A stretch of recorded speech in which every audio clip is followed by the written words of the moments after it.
तो शब्द ब्रह्म पर ब्रह्म ममोभे शाश्वती तनु। ये मेरे दो रूप हैं, ये शाश्वत हैं, हमेशा हैं, ठीक है। और अच्छा एक बात और है, वो जो मूर्ति के रूप में विराजमान है उसकी पूजा और इसकी पूजा में थोड़ा अंतर है। जो मूर्ति के रूप में महादेव विराजमान हैं वो अर्चा विग्रह है। अर्चा, खूब अर्चन करो, पूजा पाठ करो, खूब बेलपत्र चढ़ाओ आदि आदि, तो भगवान महादेव प्रसन्न होते हैं आपका श्रम देखकर, भक्ति देखकर।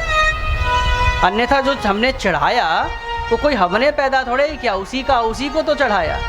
लेकिन आपका भाव, क्योंकि श्रद्धा में ही भावे ही विद्यते देवः न पाषाणे न मृण्मये। भगवान शंकर कहते हैं मैं कोई पत्थर में नहीं रहता, न पाषाणे, अरे तुम मुझे पत्थर तक कैसे सीमित कर सकते हो, न मृण्मये, न तो मैं मिट्टी के किसी लिंग में रहता हूँ। आप पार्थिव लिंग समझ सकते हैं, मिट्टी का बनाते हैं ना पार्थिव लिंग, जिसकी बहुत बड़ी महिमा शिव महापुराण में कही गई है, अभी आप श्रवण करेंगे। तो भगवान को जब किसी ने कहा अच्छा आप इसी में तो रहते हैं, भगवान ने कहा ऐसा आरोपित नहीं कर सकते, वो मेरी मर्जी है। तो बोले न पाषाणे न मृण्मये, ना तो मैं किसी पत्थर में रहता हूँ, ना मैं किसी मिट्टी के लिंग में रहता हूँ। तो प्रभु आप रहते कहाँ हैं महादेव, ये तो बताइए। तो महादेव कहते हैं भावे ही विद्यते देवः, मैं आपके भाव में रहता हूँ, आपका भाव जहाँ पुष्ट हो गया मैं वहीं से प्रकट हो जाता हूँ। तो श्रावण मास में आप उस अर्चा विग्रह के आगे जितना खूब चढ़ाएंगे तो भगवान आपके भाव को देखकर प्रसन्न होते हैं। कोई वो आपकी सामग्री देख के थोड़े ही प्रसन्न होते हैं कि ये सेब लाया, ये केला लाया, ये आटा लाया, चावल लाया, ये तो वो हमको दे रहा है। ये ना दे तो राष्ट्र में अकाल पड़ जाता है, क्योंकि विज्ञान सब कुछ बना सकता है। विज्ञान गेहूं का दाना थोड़ा ही बना सकता है, विज्ञान सब कुछ बना सकता है। उस जल को कुछ ना कुछ उसमें खुरापात करके जल में उसको केमिकल बना सकता है, लिक्विड फॉर्म में उस जल से कुछ भी बना सकता है, लेकिन विज्ञान जल थोड़ा ही बना सकता है। और तो छोड़ो, विज्ञान तो एक सुई की नोक के बराबर मिट्टी भी नहीं बना सकता।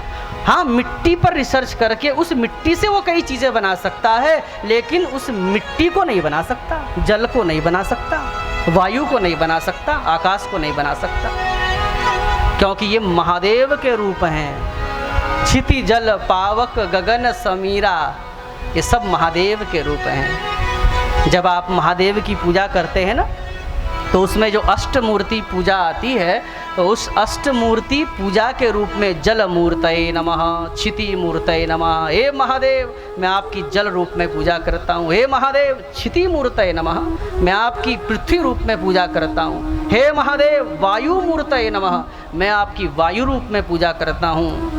और आपको आश्चर्य होगा, उस अष्टमूर्ति पूजा में ये भी लिखा है यजमान मूर्तये नमः, हे महादेव मैं आपकी यजमान के रूप में भी पूजा करता हूँ। मतलब जो महादेव की पूजा कर रहा है, शास्त्र कहते हैं वो भी महादेव तुल्य हो गया, इसलिए यजमान को भी महादेव से जोड़कर कहा यजमान मूर्तये नमः। तो जो भगवान के को समर्पित होता है महादेव को, वो भी शिव तुल्य ही बन जाता है।